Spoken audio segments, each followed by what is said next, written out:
Ya lo dijo mi amigo Scalabrini Ortiz para demostrar que la economía es una cosa fácil. Si preguntás y no entendés la respuesta, volvé a preguntar. Si no entendés, es que te están jodiendo. ¿Está claro?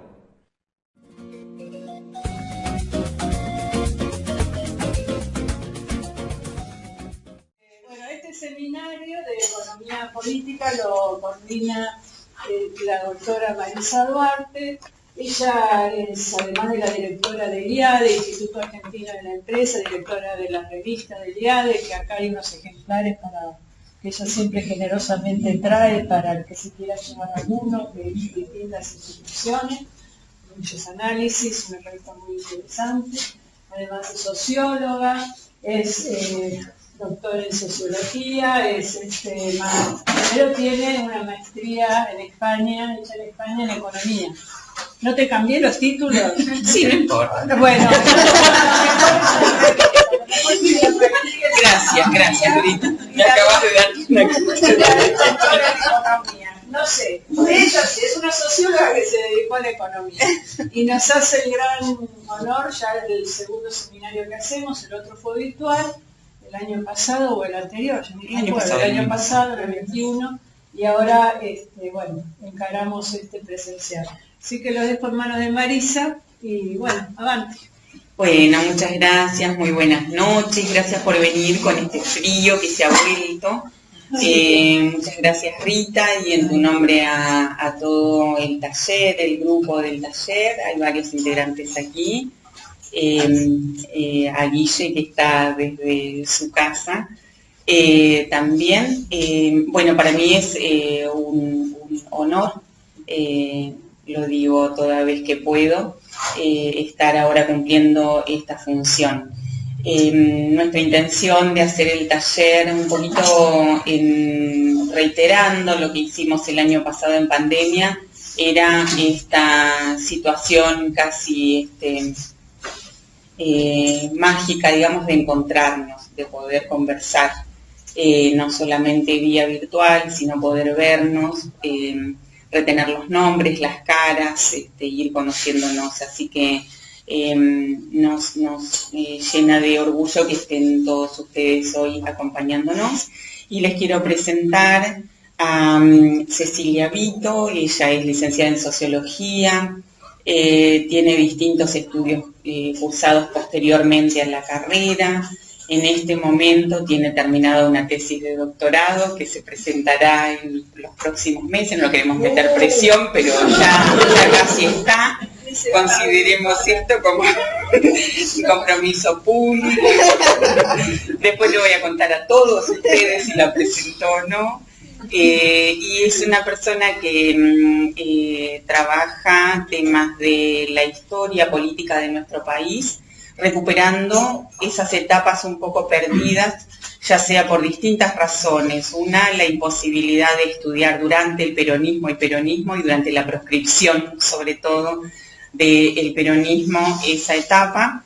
Y en lo particular de Ceci, una atención muy especial a lo que fue la política de Helvar.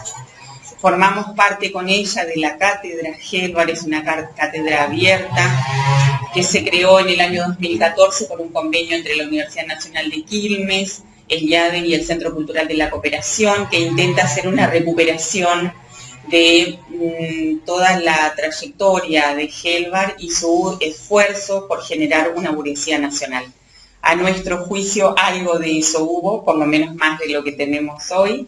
Se tiende a despreciar o a subestimar la importancia de todo ese accionar político, pero reconocemos en Helvar, por un lado, la capacidad de generar la transformación de las relaciones de fuerza, es decir, no dar las relaciones de fuerza como un dato que en general se utiliza para justificar la inacción, sino que él decía un poco siempre que las condiciones no son favorables, hay que crear las condiciones favorables.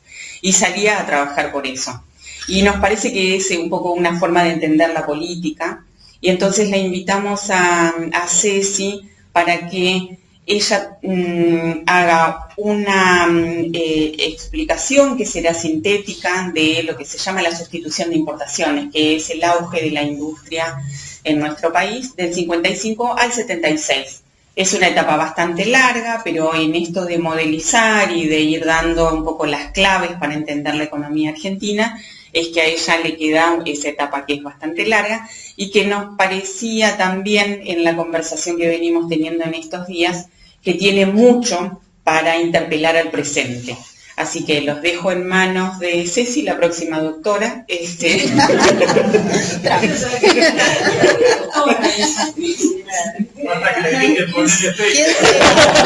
Sí, después al final. Bueno, ¿qué tal? La defensa. Sí. Pero ahí vamos a ir a aplaudir, ya no vamos a aplaudir. Tal cual, por favor. Bueno, buenas noches a todos. Muchas gracias por la invitación. La verdad que es un placer estar acá. Nunca había venido a este lugar, la verdad que es importante, muy emotivo. Y pensando un poco cómo prepararla, porque el año pasado dimos la misma clase, clase vía Zoom, y a mí me generó algo muy distinto este año, ¿no? Me costó pensarla, porque los sucesos que pasaron los últimos tiempos, semanas, la verdad que me interpelaron mucho. Porque hay tantas cuestiones que se repiten, ¿no? No exactamente de la misma manera, pero cuestiones que estaban presentes durante el periodo que vamos a analizar ahora y la actualidad. Es increíble el paralelismo que se puede establecer y me parece que es una etapa que es, como dice Marisa, muy larga, pero que brinda elementos conceptuales que hay que intentar captar para pensar esa etapa y la historia argentina y por ende la actualidad y las opciones y las perspectivas que tenemos, ¿no? Entonces esa es la idea de la charla de hoy, intentar recuperar algunos ejes temáticos para pensar este periodo histórico. En primer lugar, la delimitación periodo temporal, ¿no? ¿De qué periodo estamos hablando? Entre 1955 y 1976. ¿Cómo empieza el periodo? Habrán visto con la charla, la primera que tuvieron, la cuestión del peronismo, que dura hasta el 55. Ahí, golpe de Estado. O sea que la segunda ISI temporalmente se inaugura con un golpe de Estado. ¿Cómo se cierra esta etapa? Con otro golpe de Estado, el de 1976. Ya eso dice un montón. ¿Y qué pasa después, no? O sea, ¿para qué se interrumpe? Porque esa es la otra cuestión.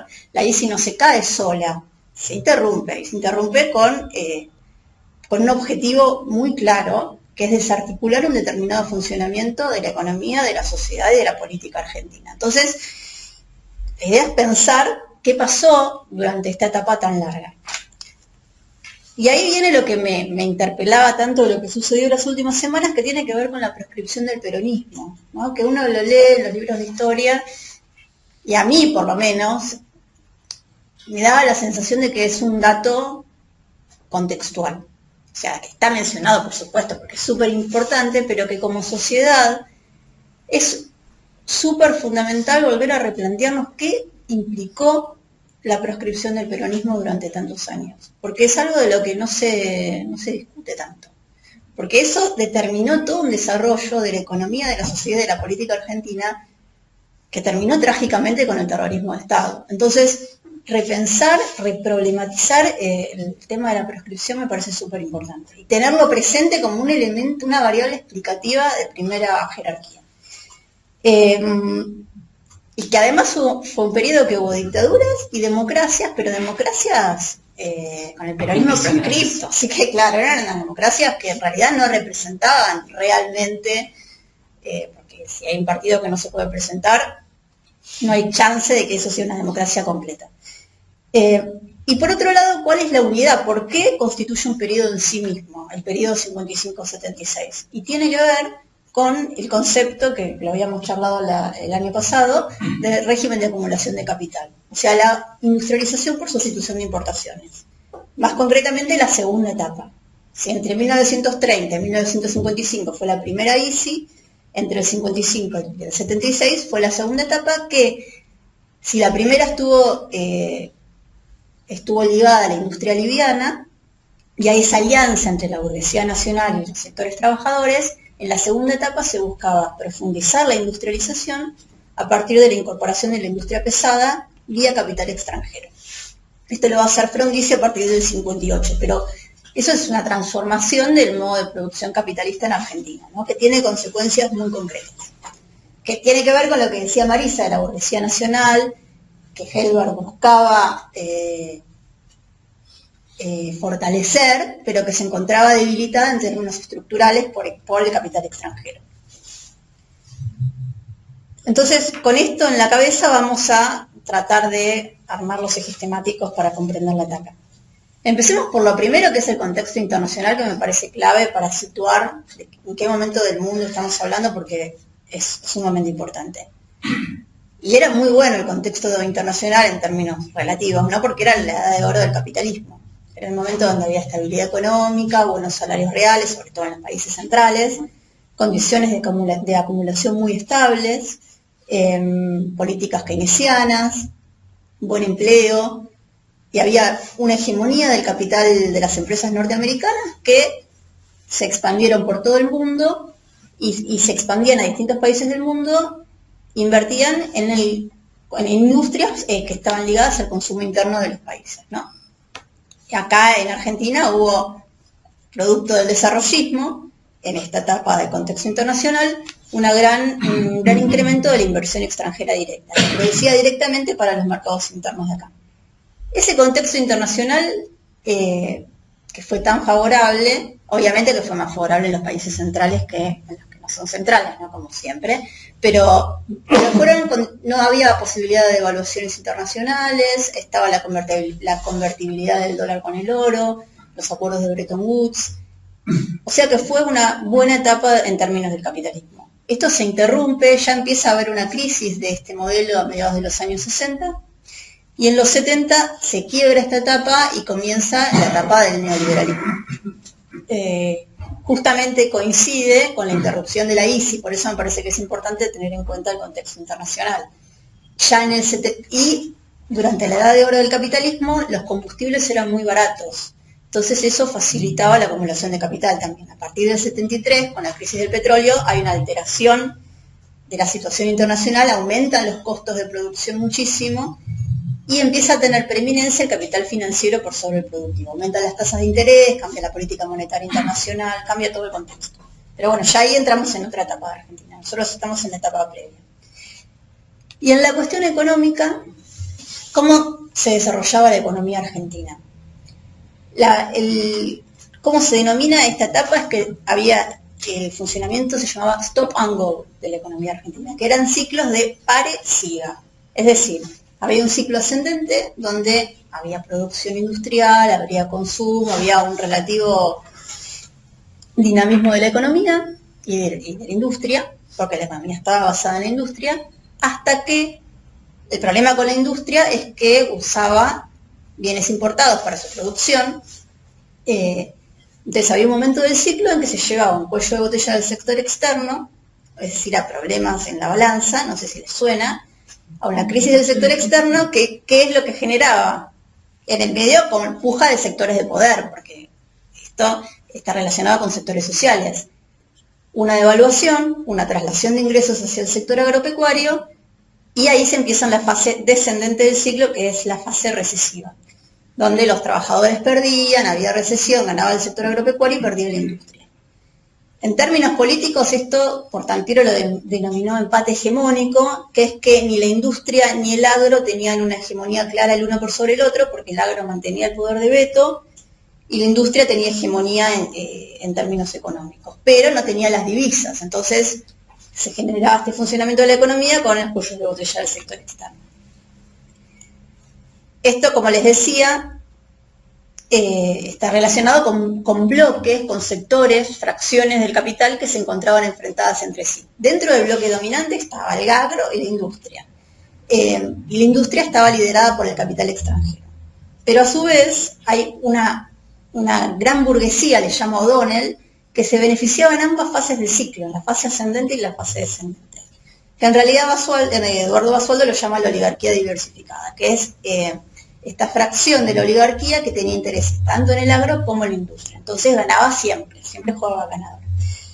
Y por otro lado estaba la alianza defensiva, que era la originaria del peronismo, la alianza entre la burguesía nacional y los sectores trabajadores. Esta burguesía nacional con la preeminencia cada vez mayor del capital extranjero, era débil en términos estructurales, y esa alianza por sí misma llegó al poder en el 1973. Ya vamos a llegar a esa etapa, pero que es que la industrialización con exclusión del peronismo, hubo un momento que generó un problema social que era incapaz de resolver, y eso terminó con la vuelta del peronismo al gobierno en el 73. Otra cuestión determinante para hablar de las características estructurales es la inflación. Era una etapa con altas tasas de inflación, no sé si les suena tampoco. Que Peralta Ramos lo menciona, que es muy interesante, porque es la inflación como puja distributiva, este conflicto entre la industria y el agro, y las devaluaciones, porque nosotros tenemos el problema además que lo que es el principal bien exportador son alimentos y que son los que consume la población. Entonces, una devaluación que genera aumento de los precios de los alimentos, o sea, perjudica a los sectores populares, vía inflación. Y fue una etapa de muy alta inflación, para tener en cuenta para después pensar, ¿no? Y las políticas salariales, en términos generales, fueron desfavorables durante el periodo, porque claramente, si uno piensa en alianzas de clase, después de que vía golpe de Estado sacan al peronismo del poder, era evidente que los que van a perder son los sectores trabajadores. A su vez, se fractura todo el movimiento sindical y de la clase trabajadora, porque primero por la cuestión del peronismo, ¿no? ¿Qué hacían los sindicatos con relación al peronismo? Se generó una fractura dentro del movimiento obrero. Pero además, las nuevas industrias ligadas al capital extranjero pagaban salarios más altos. Entonces ahí se produjo una heterogeneización del mercado de trabajo que generaba distintas situaciones dentro de la clase trabajadora. Y lo interesante para pensar también es que el sector agropecuario, si bien al ser la etapa de industrialización no tenía preeminencia económica, sí tenía poder de veto, ¿no? Como para volver a la actualidad, al tener las divisas para exportar. Y eso se mantuvo durante todo el periodo. Y otra cuestión importante más es que este periodo se caracterizó, como decíamos, que empezó con dictadura, terminó con dictadura, que los partidos políticos no eran definitorios de lo que sucedía en esa etapa. Sí lo eran las corporaciones empresariales, que tenían una gran importancia porque los sectores dominantes se organizaban a partir de estas organizaciones empresariales para pujar en defensa de sus propios intereses. Entonces, pensemos una breve cronología como para situar los distintos gobiernos y las políticas que fueron dando para llegar a la última etapa, ¿no? En primer lugar, el 55, el golpe de Estado. En el 58 asume Frondizi, aplica lo que decíamos, las políticas desarrollistas, una gran afluencia de capital extranjero con grandes ventajas para invertir en Argentina, y ese capital se desarrolló en la industria pesada. Al mismo tiempo, la burguesía nacional subsistía, y el capital extranjero y la gran burguesía estaba nucleada en la Unión Industrial Argentina, eso es importante señalar, mientras que la pequeña y mediana burguesía nacional se nucleaba básicamente en la CGE, que estaba ligada a Gelbar, que fue su presidente hasta que asumió como ministro de Economía en el 73.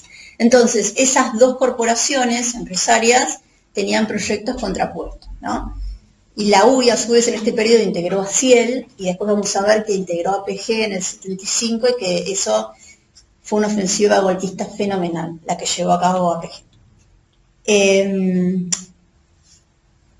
realidad la UIA no integró a PG, pero sí, porque, bueno, después vamos a volver a eso. Perdón, ¿qué es APG? Sí. APG es una asociación que se formó en 1975, integrada por la Sociedad Rural Argentina y un montón de corporaciones más, que tuvo un impulso golpista fenomenal y que hizo lockouts patronales que pararon el país y que generaron todo el caldo de cultivo que después culminó en el golpe de Estado del 76. ¿Qué significa asociación? Asamblea Permanente de Entidades Gremiales Empresarias.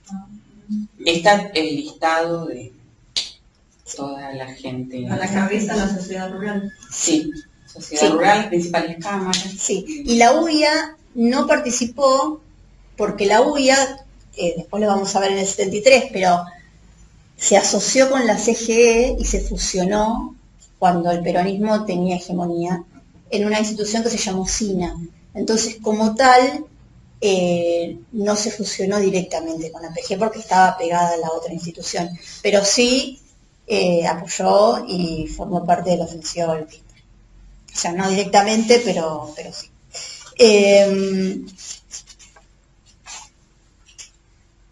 Bueno, en el 63 asume Ilia, volviendo a la cronología, que fue un intento de gobierno redistribucionista, mucho más tibio que el peronista, y con muy poca legitimidad porque asume con un muy bajo porcentaje de los votos porque el peronismo ya no va a votar en blanco, ¿no? Y en el 66 asume Onganía con la Revolución Argentina. Que ahí ellos pretendían, los militares, lograr una hegemonía a largo plazo, estableciendo 3 tiempos, uno político, económico, político, económico, social y político, si no los confundo. El político era el último, era cuando están resueltos todo. Claro. El primero era el económico porque era estabilizar la economía. Y ahí lo interesante de pensar es que asume Krieger Bacena, que por primera vez era una política que estaba directamente vinculada a los intereses de los grandes empresarios industriales y hace una devaluación con retenciones que no favorece, porque lo hace con retenciones, al sector exportador. Y buscaba fortalecer la hegemonía de ese proyecto, el industrializador de la gran industria. En el momento bueno, obviamente represión gremial, o sea, los sindicatos, algunos fueron funcionales, por supuesto, pero todo esto derivó en una gran oposición y estalló con el Cordobazo en el 69, toda la política de Onganía. Y a partir de ahí se empezó a radicalizar toda la sociedad argentina, empiezan a aparecer movimientos cada vez más radicalizados, empezó el tema de la violencia política también, las denominadas formaciones especiales, etcétera, y es donde se empieza a pensar la necesidad de la vuelta del peronismo, porque la sociedad era incontenible, ¿no? Y en el contexto de la Revolución Cubana también, en un contexto internacional en el que la revolución no sonaba tan lejana. Entre el 71 y el 73 están todas las negociaciones para la vuelta del peronismo al poder, que la idea era que no vuelva Perón, pero de alguna forma u otra se terminó negociando porque no podía no volver, ¿no? Y el lema final es Cámpora al gobierno, Perón al poder, que termina con la vuelta del peronismo. Ahí se abre otra historia, que en realidad es parte de la misma porque es el mismo régimen de acumulación, pero el proyecto era otro, que era intentar seguir con la industrialización, pero hacerla más favorable a los sectores populares y fortaleciendo a la industria nacional, en detrimento del capital extranjero. No estando en contra necesariamente del capital extranjero, pero sí limitando su participación en los casos en que se considere bueno para el desarrollo del país, no en sí mismo. Y ahí es lo que decía Marisa, es un proyecto realmente muy interesante, el de Helbard, que había una planificación integral de la economía con un proyecto a largo plazo que la verdad que es muy interesante de leer porque preveía absolutamente todo. En lo económico, Helbard estuvo desde el 73 hasta después de la muerte de Perón, hasta octubre del 74.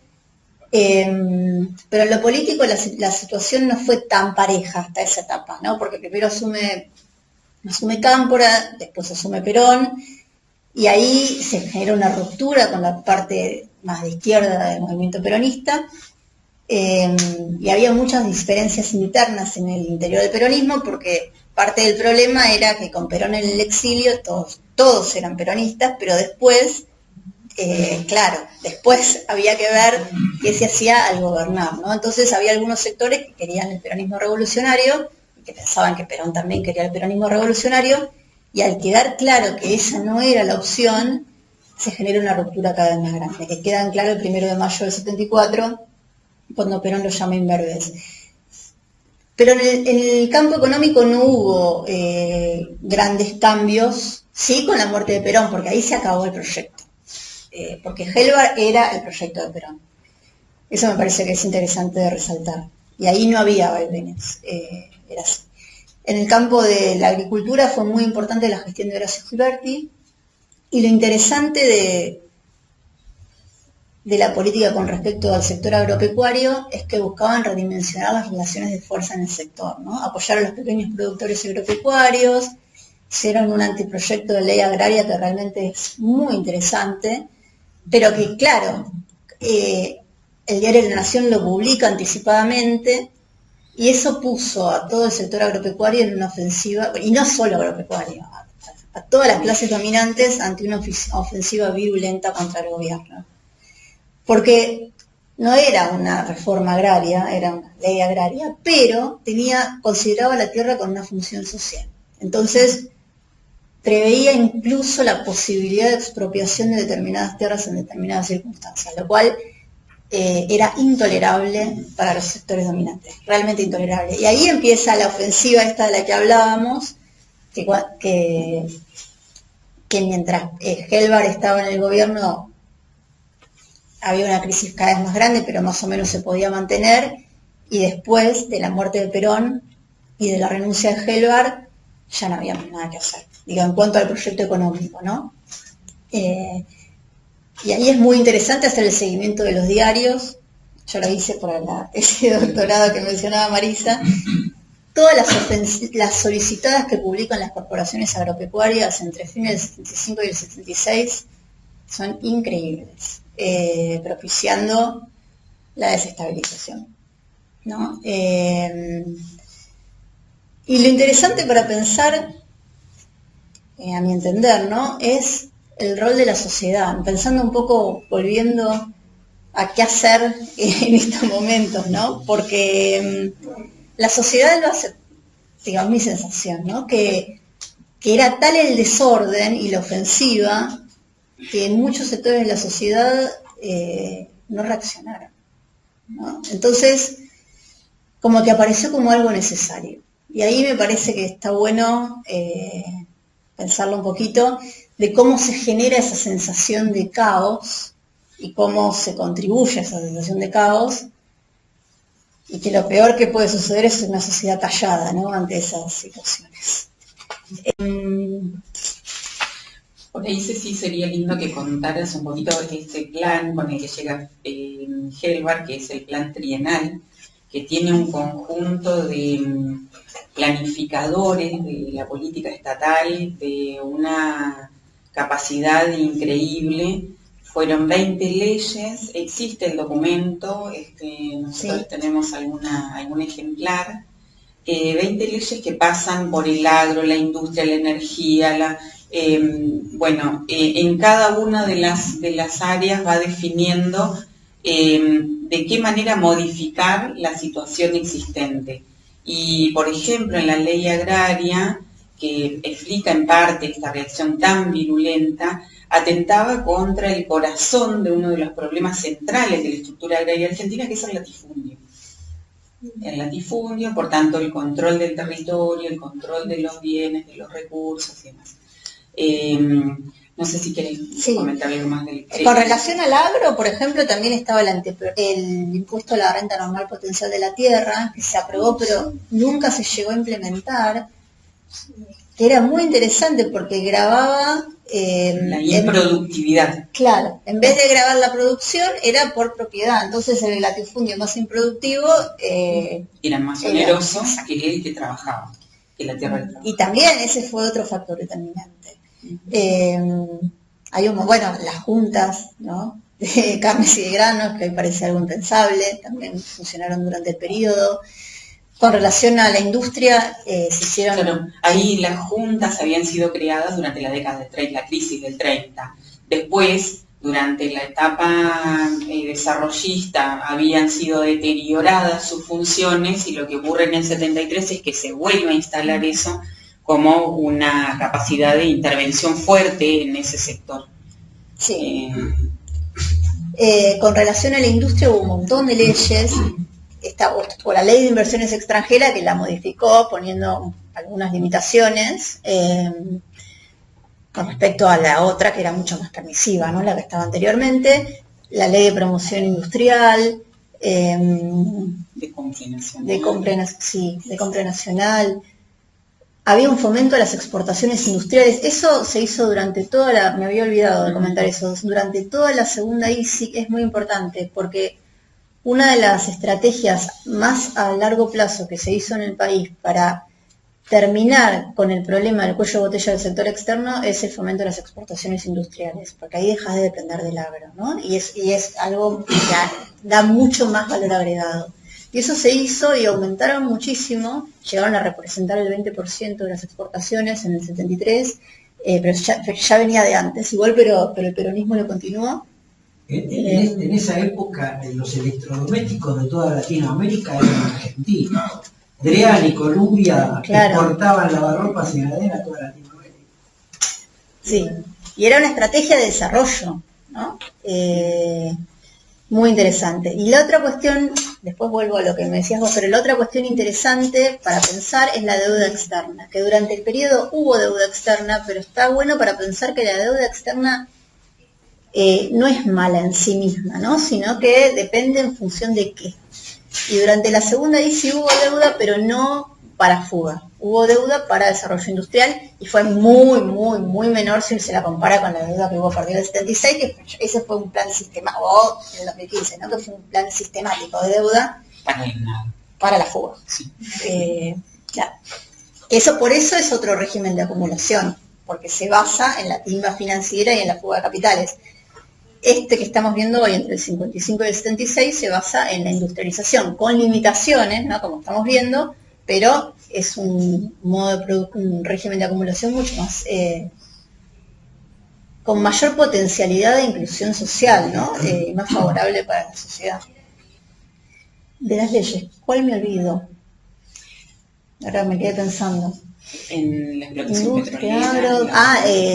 Para el sector financiero también hubo leyes para la energía, pero está en PDF el plan trienal, es muy interesante de leer porque lo interesante es que es un plan que es a mediano plazo, ¿no? Y que fue el último plan de desarrollo. El problema es que no hubo mediano plazo. Entonces, pareciera que, y parte de la discusión es si la ISI se agotó o no se agotó.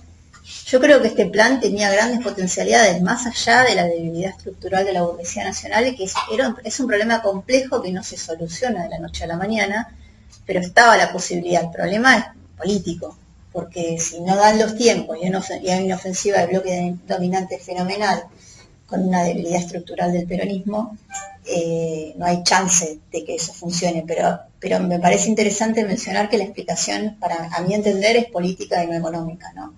Y el Rodrigazo de 1975, que fue el desmantelamiento final del programa, fue una política de shock fenomenal, que produjo traslación de ingresos para los sectores agropecuarios, fue la antesala del golpe, ¿no? En términos económicos es el mismo tipo de política económica, ya expresaba otra alianza de clases incluso antes del golpe de Estado.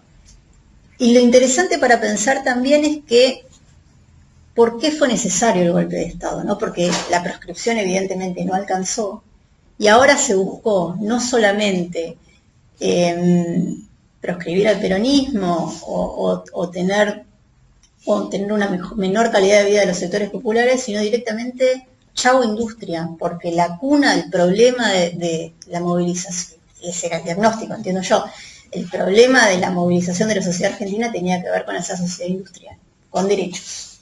Entonces, ahí fue un plan de exterminio que buscó acabar con ese tipo de sociedad para intentar acabar con la lucha de los sectores populares.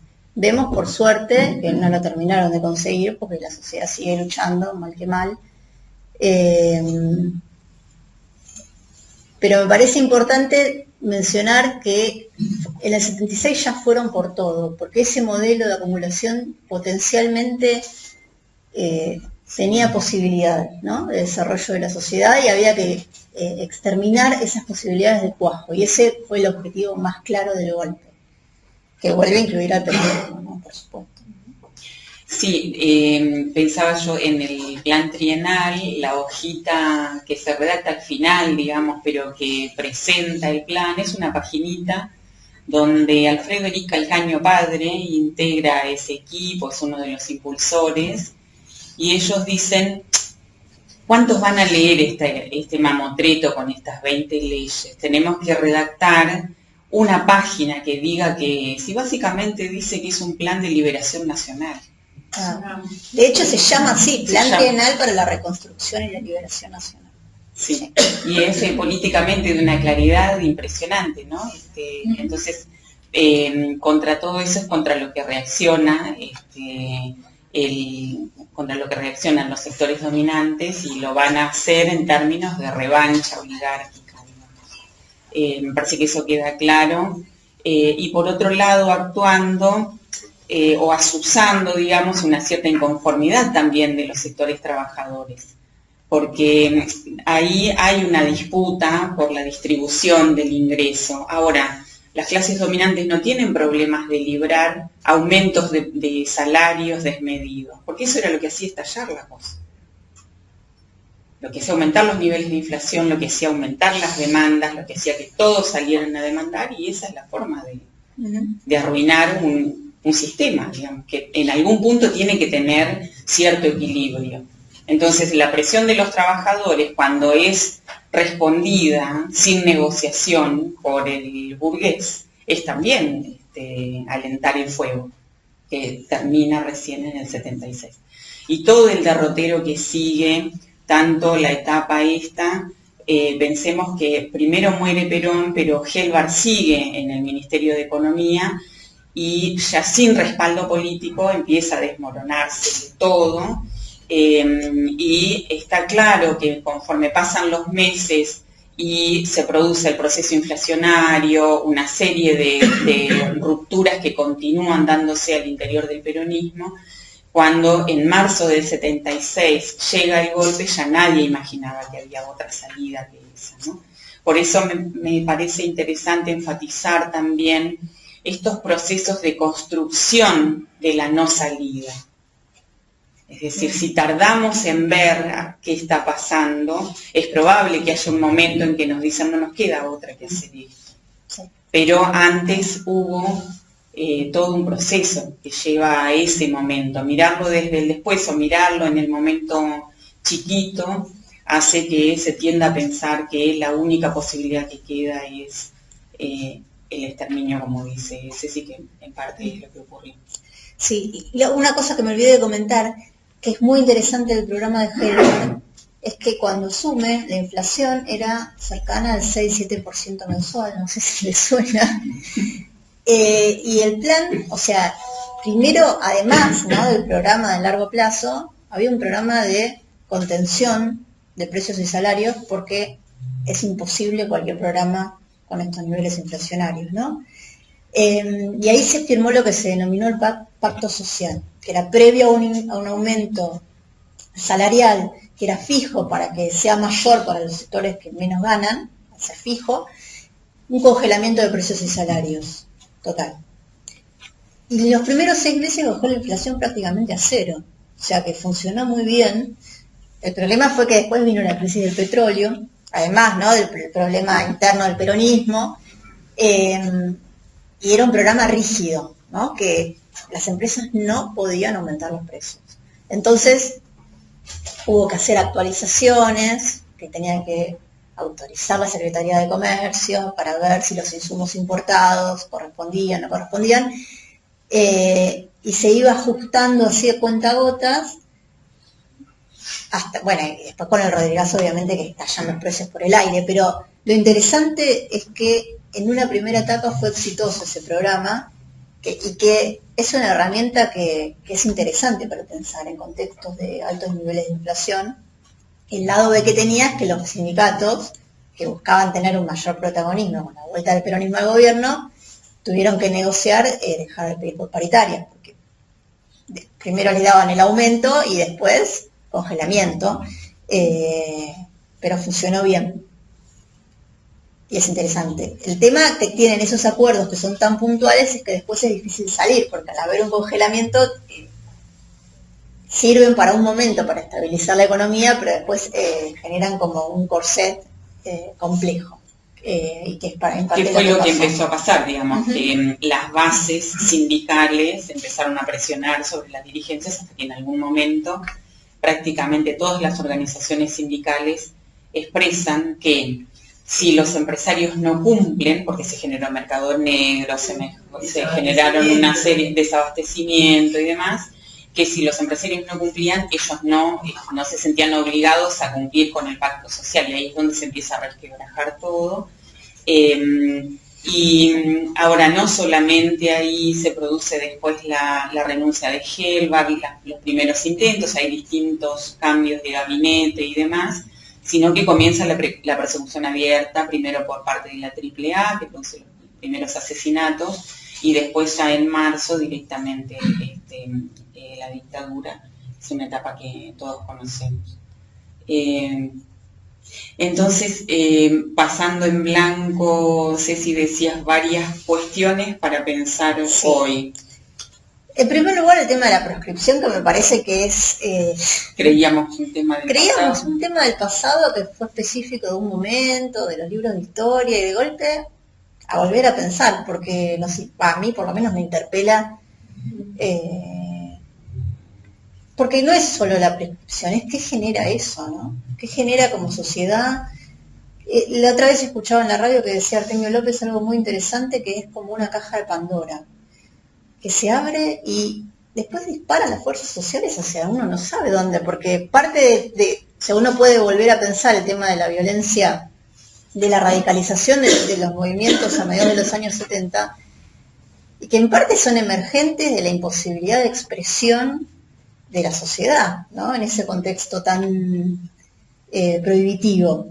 Entonces me parece que está bueno reflexionar y sobre todo tener en consideración que el hecho de no quedarse quietos, ¿no? Porque en general, si uno piensa en los momentos de la historia, las cosas que pasaron es porque la sociedad de alguna forma u otra terminó aceptando, o los sectores mayoritarios de la sociedad se quedó quieta, ¿no? Por suerte tenemos una sociedad que se moviliza bastante, pero me parece que es un elemento que nos merecemos como sociedad volver a problematizar, el tema de la proscripción del peronismo. No sé, si me olvido de algo. Creo que no. Estamos. Bueno. Bueno. No sé si hay preguntas, seguramente. Allá al final, al fondo de todo, y después... ¿Yo? Sí, sí. Sí. Bueno, dos preguntitas. Sí. La primera, porque la etapa de frontizi. Porque acá estamos cruzados por el plan Larkin. Acá a 20 cuadras, 25, está Lisandro de la Torre, que explicamos todos los años, muriéndonos de calor en enero, la lucha de Lisandro de la Torre, y estuvo el plan Larkin también con frontizi, ¿no? Entonces, siempre hay una discusión ahí sobre las características del gobierno de Frondizi, que fue en realidad. Esa es una pregunta. Y la otra es también en esto de pensarnos, ¿no? Que la proscripción no solo fue al peronismo, después también fue todo el resto de la izquierda, aún la que en su primer momento había apoyado a Libertadores. Y después fue también a otros sectores, es decir, la proscripción al peronismo puede ser la primera parte, pero después siguen las demás, ¿no? Totalmente. Y en todo caso una pequeña reflexión, que por haber vivido más o menos en esa época y en un lugar donde se militaba, la derecha del peronismo, ¿no? Que colaboró mucho en el golpe. Las 3A, ¿no? López Rega, el CDO, CNU, y que termina imponiéndolo a Rodríguez, con la viuda de Perón al lado, ¿no?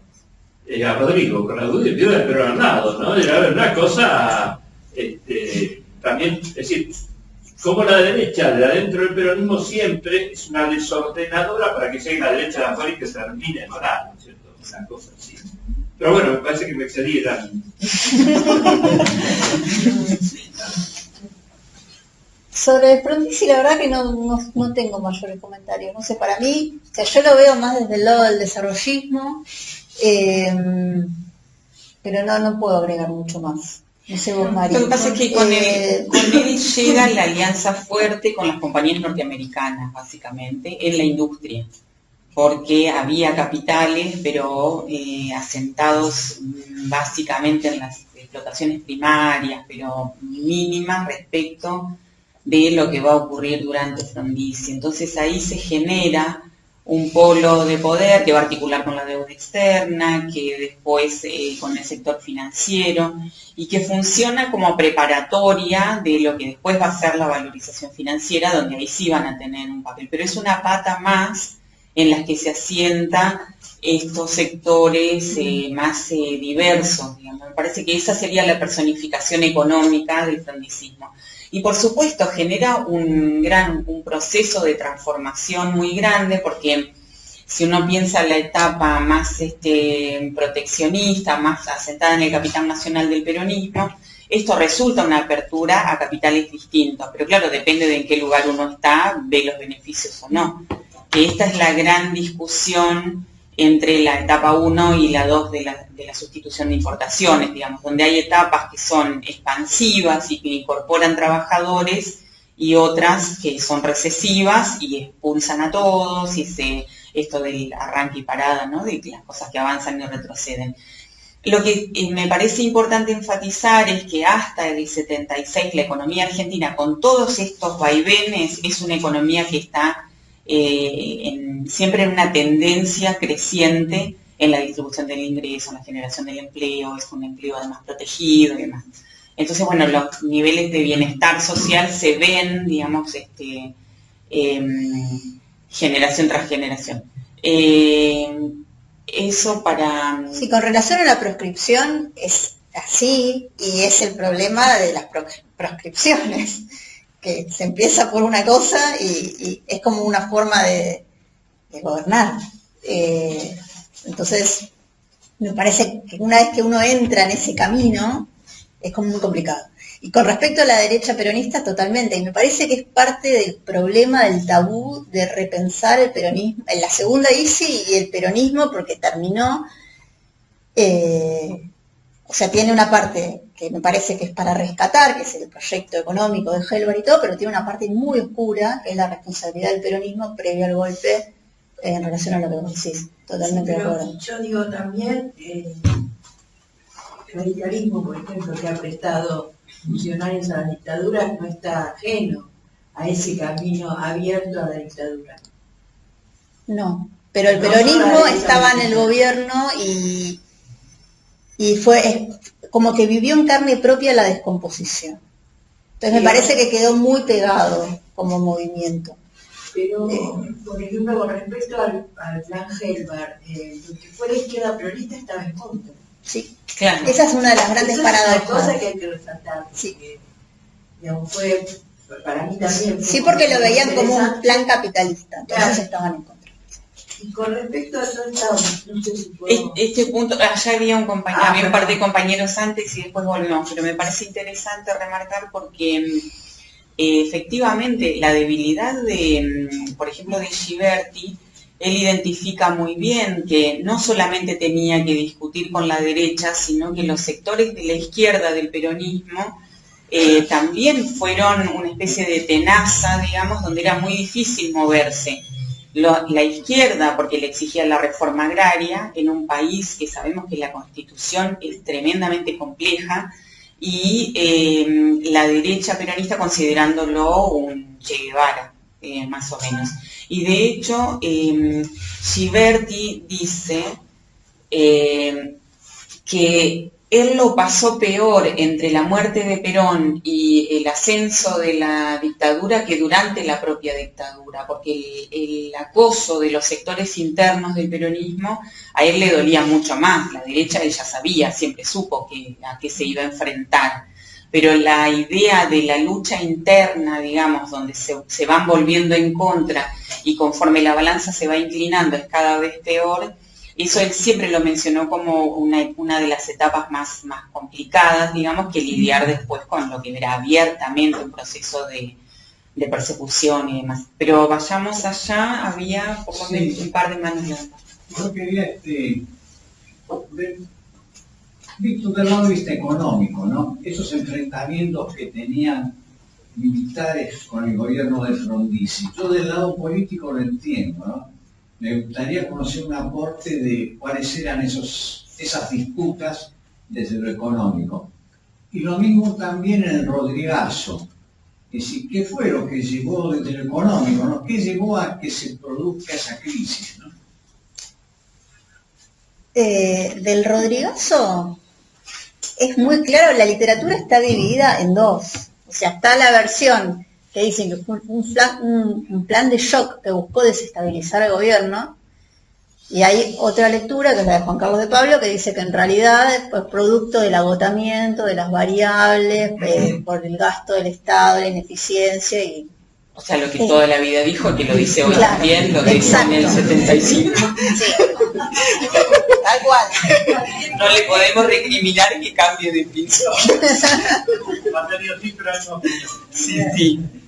Claro, es muy claro cuál es nuestra lectura. Lo que fue un plan adrede, para mí, ¿no? Fue un plan adrede que salió mal, porque terminó con la salida de Rodrigo, porque se hizo mientras se estaban llevando a cabo reajustes salariales, entonces los sindicatos que en ese momento tenían poder, pedían cada vez más, y ahí es donde se llegó a ese tire y afloje que si le daban cada vez más a los sindicatos tenían que...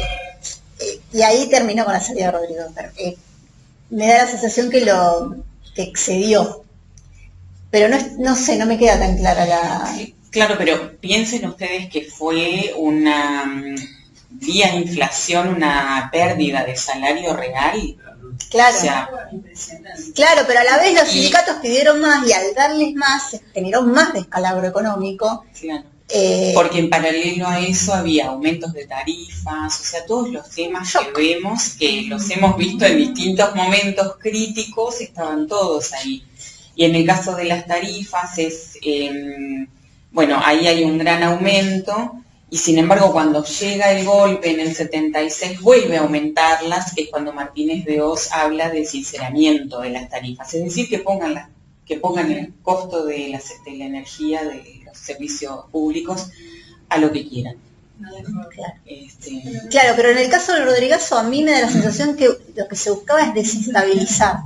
Porque esa sensación que aumenta todo a niveles desquiciantes, lo que genera es un malestar social que, con todo el contexto que había, era explosivo, ¿no? Me parece que es parte de la interpretación. También hay que pensar por lo que el señor decía de, bueno, ¿qué explica esto del frondicismo? Que también vale la pregunta para después y para después y para después, digamos. ¿Por qué esta inconsistencia, digamos, si queremos? Y tiene que ver con la disputa política entre los distintos bloques, entre el ofensivo y el defensivo, digamos, que es de la burguesía nacional. El frondicismo reacciona porque durante todo el peronismo la industria que se hace es industria nacional, en parte determinada por las condiciones externas, bien leídas por un gran líder como fue Perón, nos guste o no nos guste, digamos, hay bibliotecas para todos, pero es alguien que entendió que la cosa había cambiado y que había que transparentar eso en instituciones. Y lo hace, y la derecha ve que contra eso no se puede discutir y que ya las clases trabajadoras habían avanzado mucho. Entonces las formas son las bombas en la Plaza de Mayo y un golpe. Frondizi va a decir, bueno, hay que encontrarle a esto una lógica, entonces tiene como todo un armado entre radicales, estas distintas fracciones, digamos, de los sectores medios y altos, y consigue que esa rueda funcione. Pero ¿qué pasa? Que la parte que quedaba pisada por estos sectores sigue estando ahí. Y muestra una capacidad de rearmarse que en cada etapa histórica va a ver de qué manera, siempre con el teléfono rojo a Madrid, viendo qué decía Perón que había que hacer. Bueno, se intenta todo esto que es un proceso de industrialización de la mano del capital extranjero para bajar la capacidad de presión de los sectores internos. Clase trabajadora. Ese mercado interno, ¿no? Es siempre basado en el mercado interno, o sea, todo de la doctrina de seguridad nacional ya a partir de seguridad nacional, claro, y hasta el 76 que ocurre este cambio total del régimen de acumulación, la gran riqueza de prácticamente todos los países de América Latina estuvo dado por el consumo interno. Claro, no igual son hay las exportaciones. Sí, pero hay que hacer una diferenciación entre lo que fue el modelo peronista, que es popular, que durante el frondicismo, que me da la sensación que es un consumo interno de sectores de más altos ingresos, como que se va fragmentando, ¿no? No es exactamente, o sea, es consumo interno, pero no es exactamente lo mismo. Sí, sí. Bueno, estamos olvidando de Guido. ¿Cómo llegamos de Frondizi a Guido? Porque, digamos, ¿quién bajó a Frondizi y, bueno, quedó Guido en su lugar? Porque entre Lilia y Frondizi lo tuvimos a Guido. Sí, en el medio también hay problemas entre las Fuerzas Armadas, que había una división entre azules y colorados, disputas internas. Pero, digamos, ¿por qué lo bajaron a Frondizi, digamos? ¿Quiénes lo bajaron? O sea, no me quedó claro cómo fue, porque a Frondizi lo que le hacen legítimo un golpe, que Guido, en lugar de quedar un militar, queda Guido, que, no sé, era presidente del Senado, era vicepresidente. Sí, tuvo varios planteamientos militares, se llamaba. Antes del golpe. ¿Qué fue? ¿El tema de la industrialización que pretendía Frondizi? No, pero ahí es la imposibilidad que vemos hasta hoy de los sectores dominantes de generar un sistema político en torno a sus intereses. Es decir, como no hay una inclusión social y la exclusión persiste, eso está reaccionando todo el tiempo. Entonces a veces se da bajo la forma de cambios significativos y otras veces es una pequeña lucha que termina dirimiendo un cambio, pero que no es fundamental para las características del régimen que se instaura ahí. Yo ahora no recuerdo la cuestión ahí particular, tendríamos que verla. Es claro que Frondizi deja de tener tanta hegemonía porque asumió mediante un pacto con Perón y después se desdibujó de eso. Entonces la legislación. Claro, cuando se olvida. Yo creo que Frondizi, al favorecer que entren capitales extranjeros, está dañando la industria nacional. Por ejemplo, recién decíamos en los electrodomésticos, las heladeras, había 20, 30 marcas de heladeras familiares. Entran en crisis, porque fabricaban con modelos viejos o no se actualizaron, y venían los de afuera, no podían. Incluso con industrias que se radican con Frondizi, la fábrica de automotores Ditela, esa la propicia Frondizi, lo hacen con todos apoyos económicos que brindaban, y sin embargo después no pudo competir con la otra industria extranjera, con la Ford, con la General Motors, con la Renault. Y yo creo que esa es la contradicción que tiene Frondizi.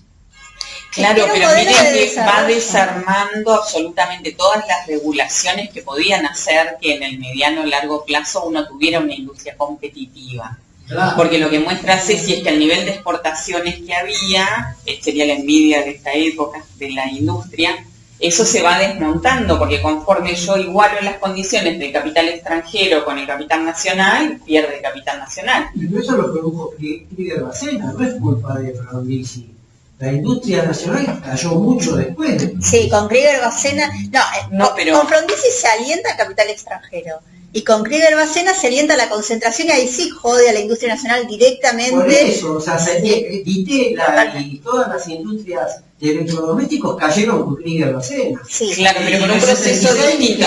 Si miramos, si escuchamos lo que explicaba Martín la vez anterior, hay distintas maneras de crecer, digamos. Uno puede venir a instalarse y competir en igualdad de condiciones. Ahora, cuando le mejoran las condiciones a alguien o le dan algún plan de atracción, la competencia no empieza a ser tanto. Y después, una vez que está instalada y ese proceso de deterioro sigue, el capital siempre circula hacia el centro, digamos. Entonces, si hay una definición de algún país de desembarcar en algún país periférico, puede no quedar nadie. Y es en parte lo que pasa después. Porque no solamente es instalarse para producir, sino ir comprando en cada crisis económica, comprar al que pierde posición. Que eso es lo que pasó con... la segunda, con Krieger-Massena, que hubo la quiebra de numerosas pymes. Sí, pero no es contradictorio lo que dicen ambos, para nada.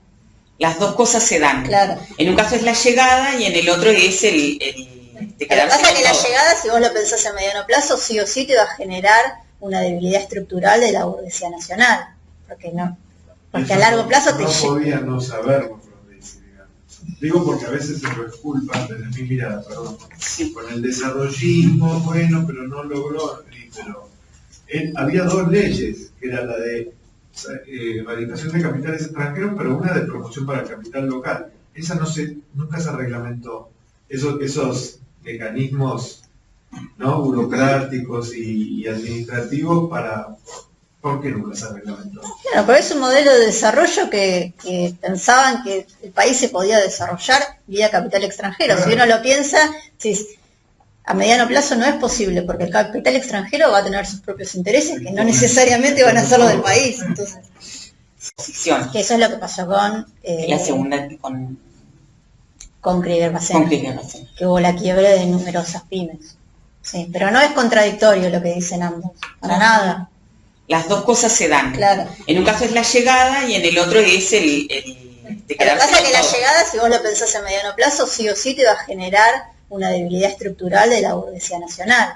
Porque a largo plazo no podía no saberlo, digamos. Digo porque a veces se lo disculpan desde mi mirada, perdón. Sí. Con el desarrollismo, bueno, pero no logró, pero había dos leyes, que era la de erradicación de capitales extranjeros, pero una de promoción para el capital local. Esa nunca se reglamentó.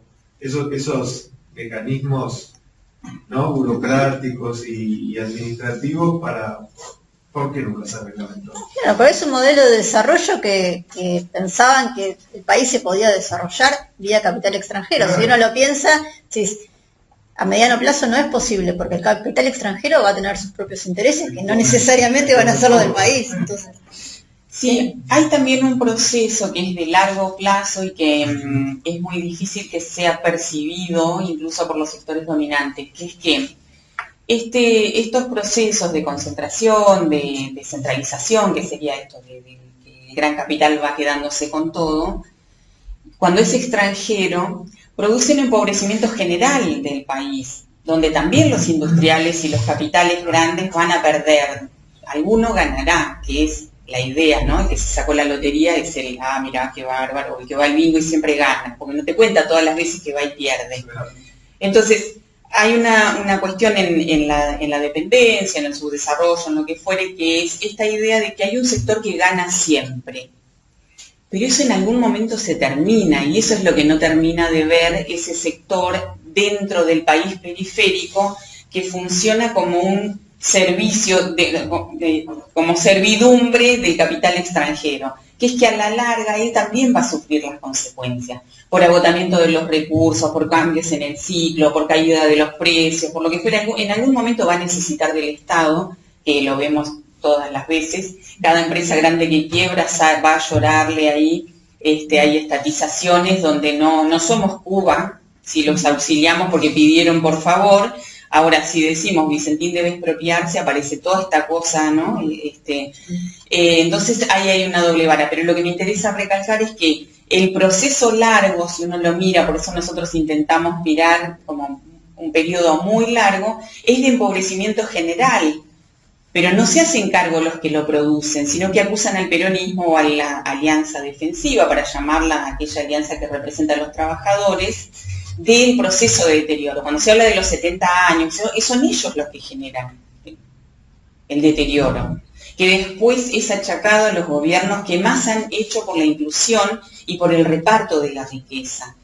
Sobre esto es sobre lo que opera cada noche cada uno de los medios hegemónicos en la cabeza de cada uno de nuestros vecinos, que después sale a decir las barbaridades que dice en contra suya y ni siquiera se da cuenta que está atentando contra sí mismo.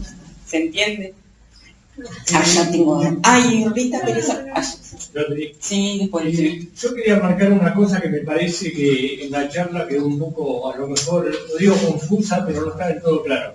El gobierno de Frondizi, la palabra desarrollo no era una palabra, me parece, con la impronta que tiene actualmente. O sea, él viene a querer introducir un plan económico que era muy confrontativo también con el modelo agroexportador tradicional de la oligarquía argentina. Es decir, yo creo que por eso también la resistencia de los gobiernos militares y de la sociedad rural era que el modelo de Frondizi era muy industrialista y que además el apoyo de Perón a través de Frigerio también tenía que ver, como que esa concepción frondicista se acercaba más al peronismo que la concepción de otros partidos políticos del momento, porque Frondizi no había sido tampoco tan opositor a Perón como fue Balbín dentro de la Unión Cívica Radical. Entonces, me parece que la dificultad está dentro del contexto de la charla, ver cuál es el modelo argentino de desarrollo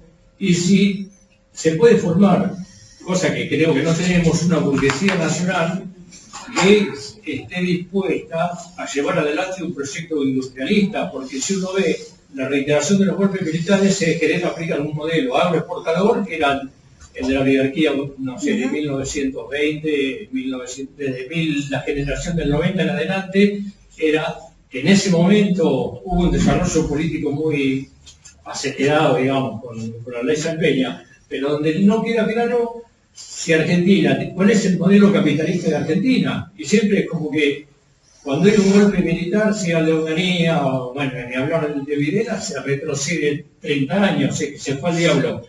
Tanto el modelo de Perón, industrialista, como el de Frondizi. Es que estás dando en la tecla del problema. Ese es el problema. Miren, hasta la década del 30 funciona el modelo agroexportador, que va a ser contestado por Perón. En el 55 va a ser contestado por esto otro, que va y viene, digamos, porque hay varias etapas hasta el 76. Pero si se quiere, es este intento de una cosa ni fu ni fa, digamos, a ver si resulta. Y no resultó, atenazada por sectores del modelo agroexportador y por los sectores industrialistas. ¿Sabes lo que te quiero decir? Lo que quiero agregar. Es que ese modelo industrialista nunca se consolidó en la conciencia de los argentinos tampoco. Entonces es como que, con factores muy complejos me parece, no tenemos claro que podríamos haber sido un país con campo, con industria, con servicios. Es que es lo que buscaron precisamente desmantelar con el golpe del 76. No, claro, eso totalmente de acuerdo. Lo que se busca con todos los golpes ahora mismo es retroceder a ese modelo. Pero yo en lo que me hace un poquito de ruido es que si nosotros nunca hubiéramos tenido conciencia, eso hubiera muerto y estaría hoy en los libros de historia como un capitulito más de la... Y sin embargo seguimos insistiendo en que el camino no es exportar recursos naturales. Perdón, yo agrego, hay dos proyectos industrialistas. Uno es el que vos bien decís, que es el de Frondizi, que claramente era un proyecto industrialista y no es desarrollo, está bien, es desarrollismo, que es una ideología que buscaba el desarrollo del país vía capital extranjero. Ese era un proyecto y el otro es el de que se plasmó por vía Helvar, que es más asociado a la burguesía nacional. Bien, pero si vos te fijas en el segundo gobierno de Perón, Perón vienen capitales extranjeros para el petróleo, ya en el segundo gobierno de Perón, cuando empieza a aparecer la inflación. Con el Standard Oil, sí. La Standard Oil, la California, quiero decir, eso es, sin hacer una valoración positiva o negativa, es como una mirada hacia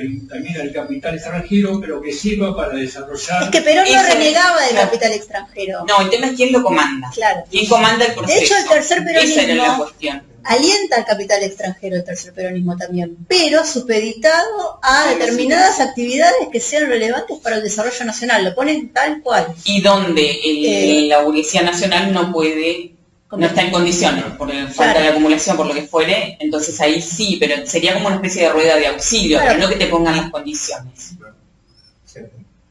Sí, yo... Y bueno, no más por eso. Lo que quise decir es que me parece que la burguesía argentina no es una burguesía nacional, entonces el modelo de la burguesía argentina no terminó nunca, ni quiso ser el modelo de Perón. Bueno, no, de hecho los sectores trabajadores le ponen mucho más contenido a eso que lo que la propia burguesía le puso siempre. Claro, eso digo. O sea, es esa la presión que hace que todo el tiempo haya, pero no la hay hoy, es cierto. Yo creo que hay etapas en las que eso tuvo alguna forma. Pero si uno mira el disfrute de la sociedad argentina con el 1 a 1 y con los programas anteriores, creo que fue de la dictadura, cuando todo el mundo viajaba a Miami, quiero decir, esa clase media argentina está totalmente identificado con una forma de vida que no es, me parece, la que tendría que ser. Sí. Y eso no quita lo otro, ¿eh? No, para nada. No, son pinceladas, digamos, como... Sí, pero claro, por supuesto, en cada proceso hay quienes se benefician en el corto plazo y pierden a la larga, quienes se pueden beneficiar del consumo, pero están pagando muchísimo y sus hijos pagarán muchísimo las cuentas que le están dejando a las generaciones siguientes. Todo eso está ahí adentro, toda esa complejidad está. Pero vamos con otras preguntas que había, señor. Al comienzo de la charla se comentó el desarrollo industrial en el país hasta el año 55, pero fundamentalmente en industria liviana.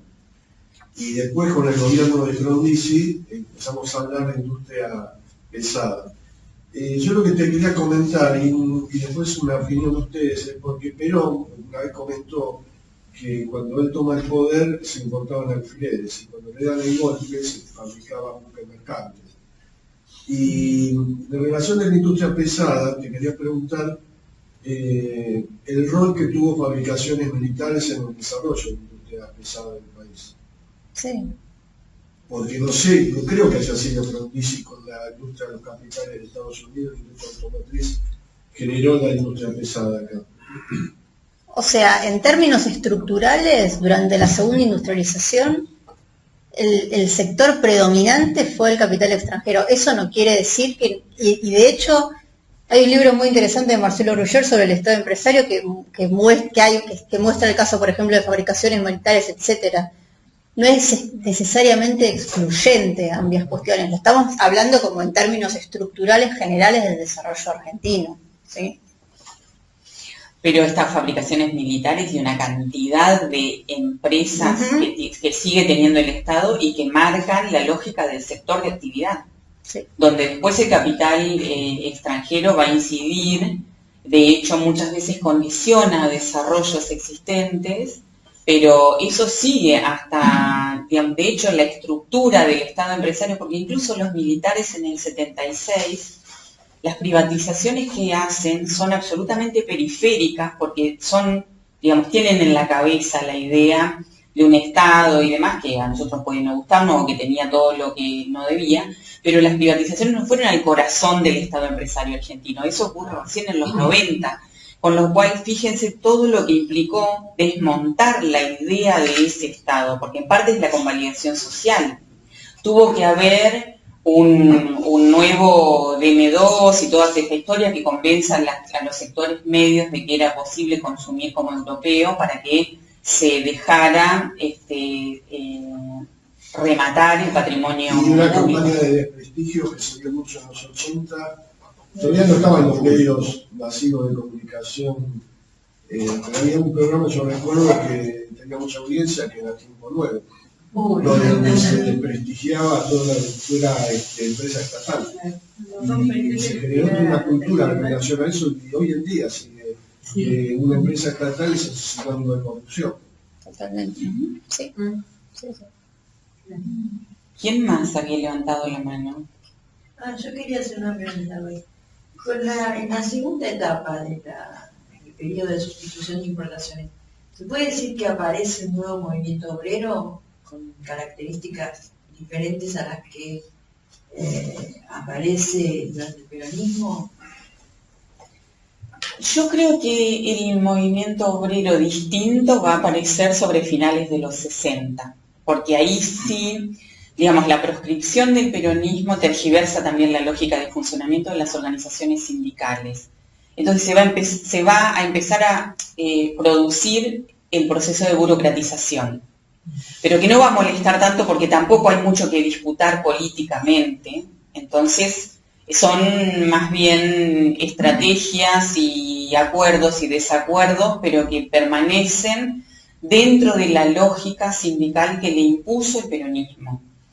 Entonces, sí, sobre los 60, con esta imposibilidad de levantar la proscripción y jugar limpiamente en las elecciones, hay todo un sector del sindicalismo que ustedes conocerán, digamos, que sale por izquierda. Y ahí está, bueno, Luz y Fuerza, Agustín Tosco, la Federación Gráfica, la CGT de los Argentinos, las declamaciones, el programa de la falda, todo eso es prueba de capa. Yo, a mi juicio, lo que muestra la historia de ese periodo es que a entre mediados y fines de los 60, sí el movimiento obrero tiene una parte muy encolumnada dentro de lo que la lógica del peronismo traía, que es la de siempre, pero va a haber un movimiento que empieza a pensar políticamente qué estrategia seguir.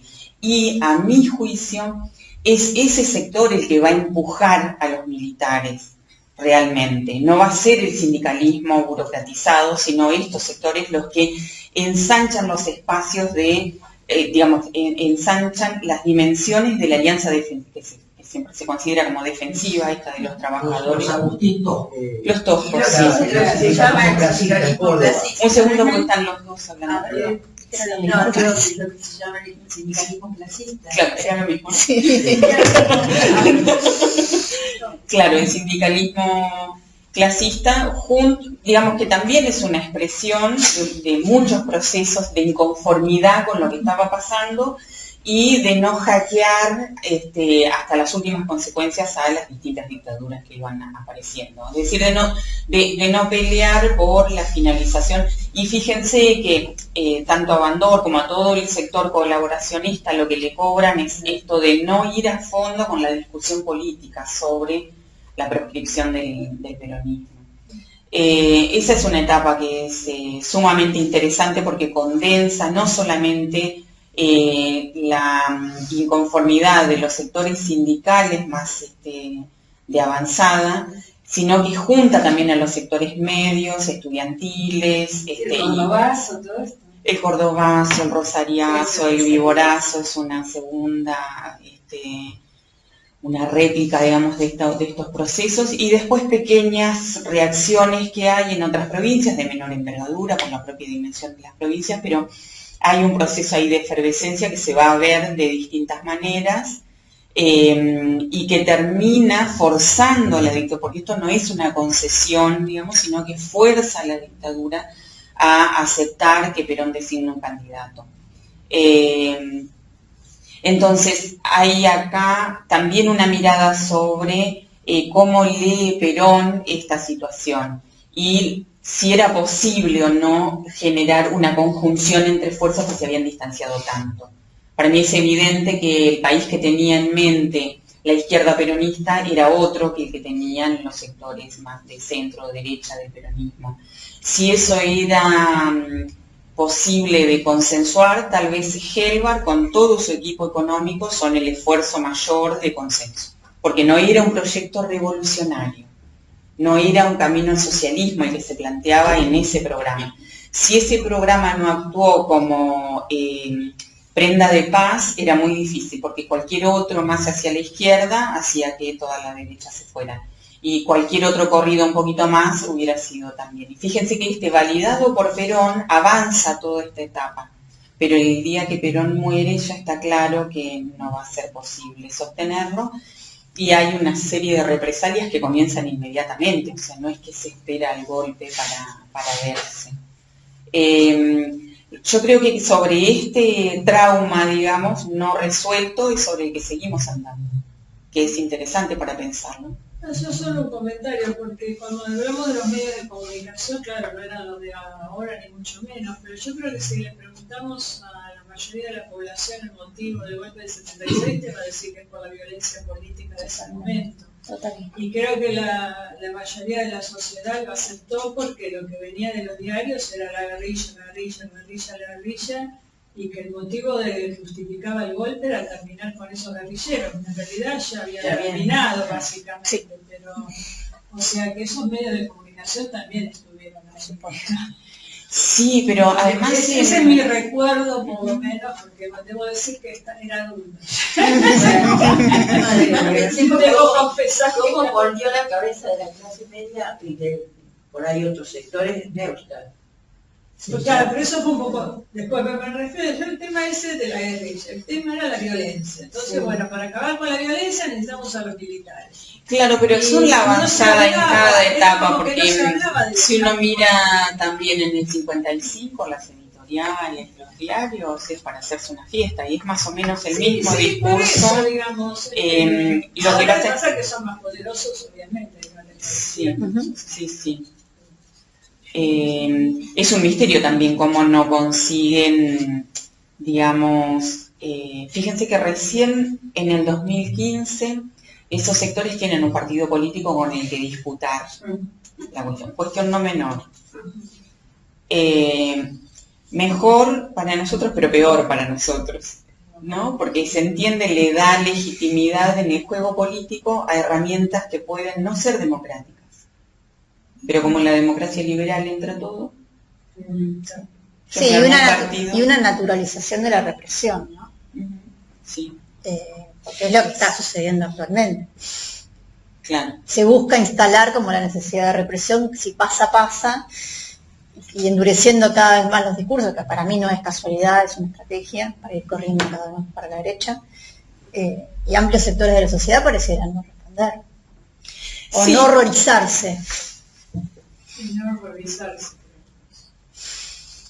Sí, yo tengo ahí creo que nosotros tenemos más anticuerpos de los que creemos, porque si no, con la declaración del juez Luciani ya hubiera sido suficiente. No lo eleves, que no es juez.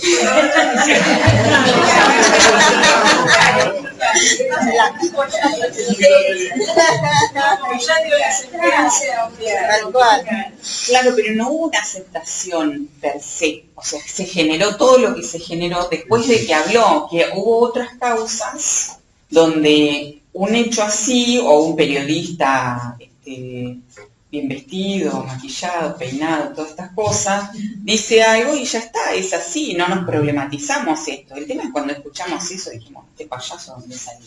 Bueno, este payaso significa que hay algo ahí que nosotros tenemos como distancia de lo que estamos viendo, que para mí es una suerte de este tipo de trabajo que hacemos, porque no nos lo dicen los medios, esto que siguen medio con la misma estrategia. Gracias, Alfredo. Entonces, esta lucha nuestra entre la decepción, que hace unos meses, ¿te acordás, Rita? Decíamos, bueno, ¿cómo vamos a hacer para luchar contra esta sensación de que no se puede hacer nada, qué sé yo, y la esperanza o la necesidad de seguir y de encontrar hacia dónde ir todo el tiempo? Y a mí me parece que mirando nuestra propia historia, nosotros podemos ver que ha habido momentos sumamente complejos y siempre se encontró la vuelta para poder mirar un poquito más allá.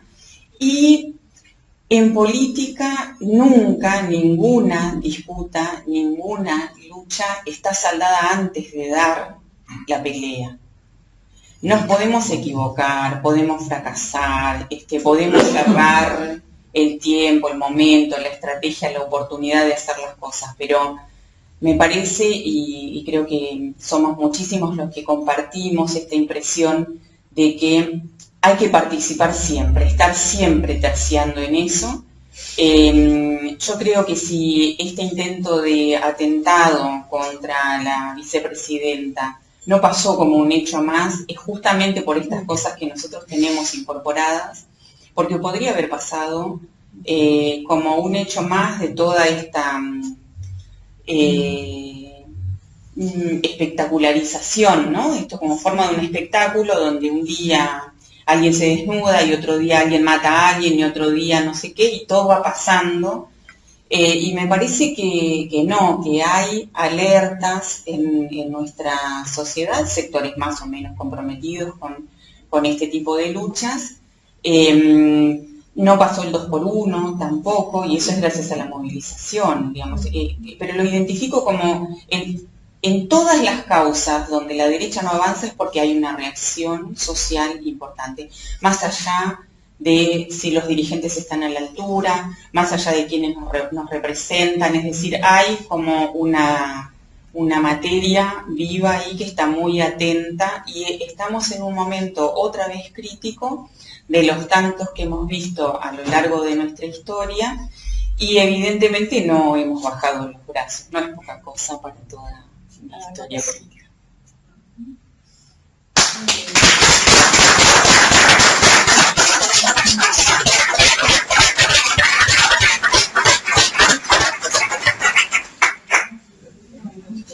Muchas gracias. Muchas gracias.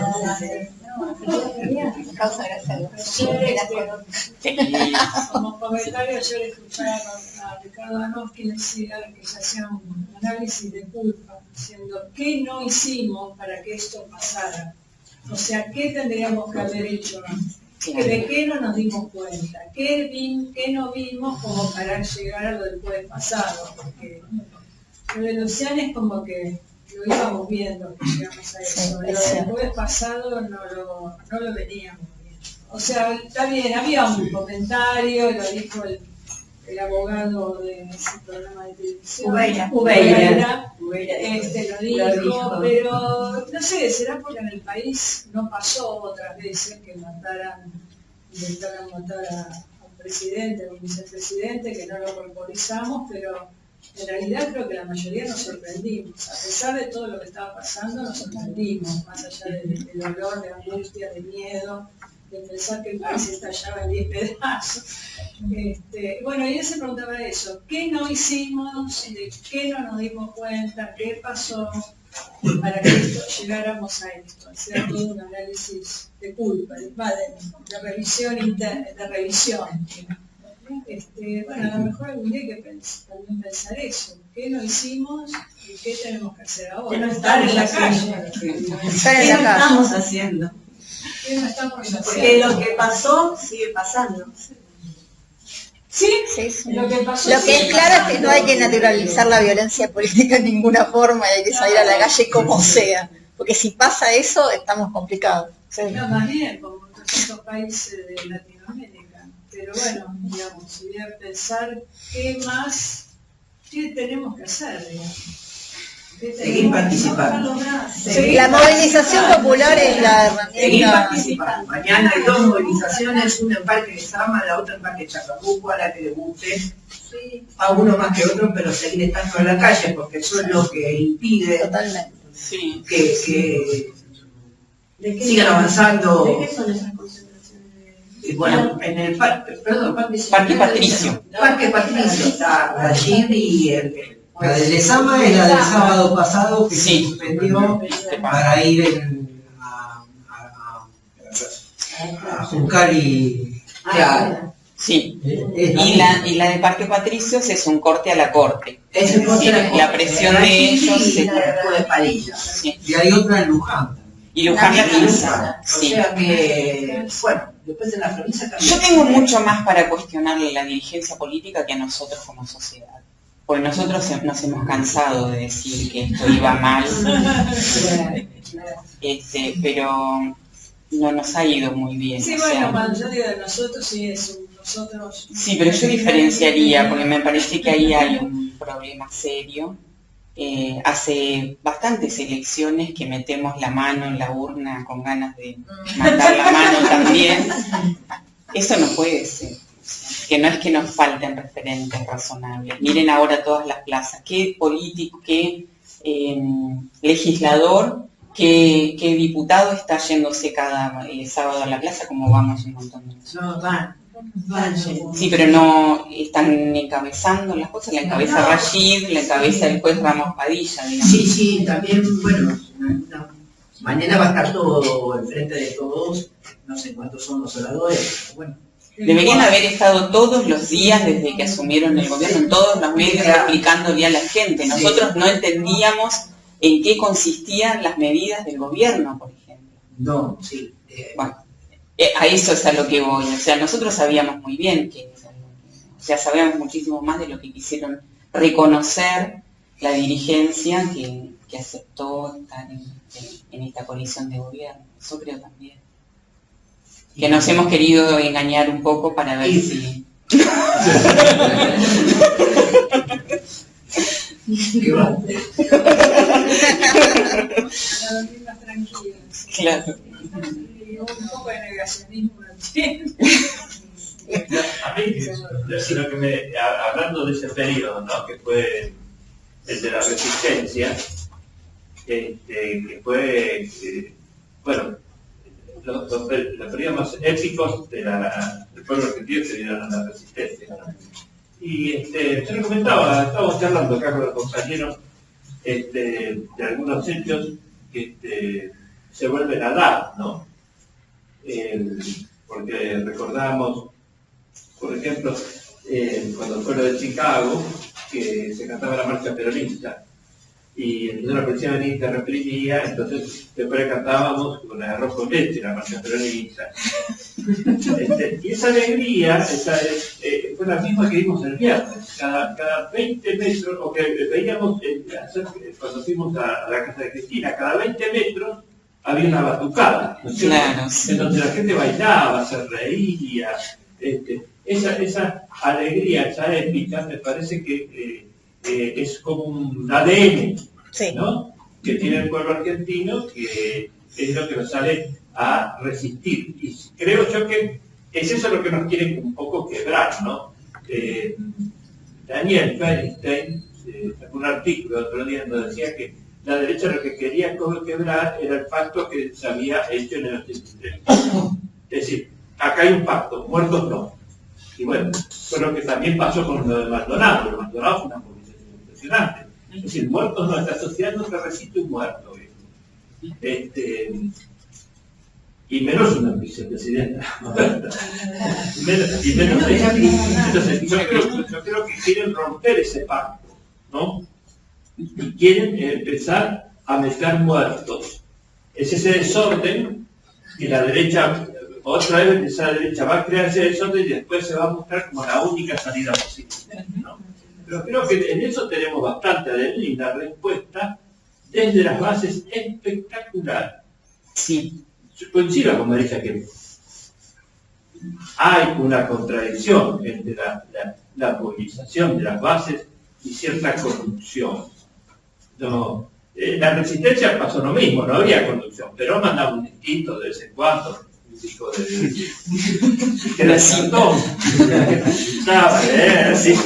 o sacaba la película esa que donde la épica fue que se organizara la gente para escucharla, pero la verdad que Perón le hablaba de táctica y estrategia, era que se aprende el primer año del colegio militar. La épica era que sabían que miles se juntaban, la clandestinidad de las películas de Perón, pero bueno, de Pino y de... Sí, la hora de las horas. La épica era por esa, no la Laura la mirada, pero me parece que en eso nosotros tenemos mucho de eso.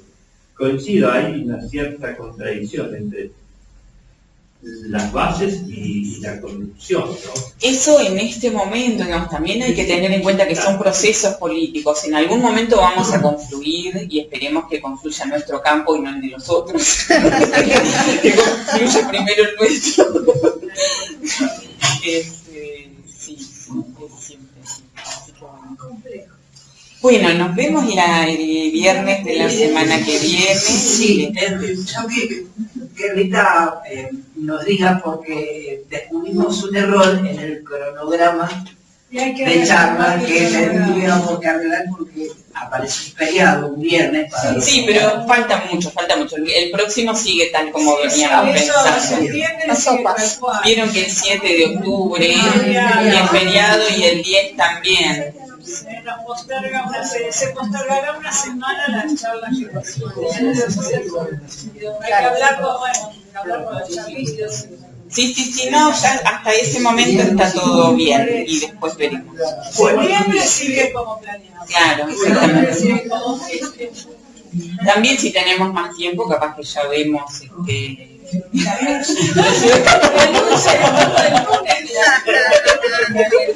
Me encantó.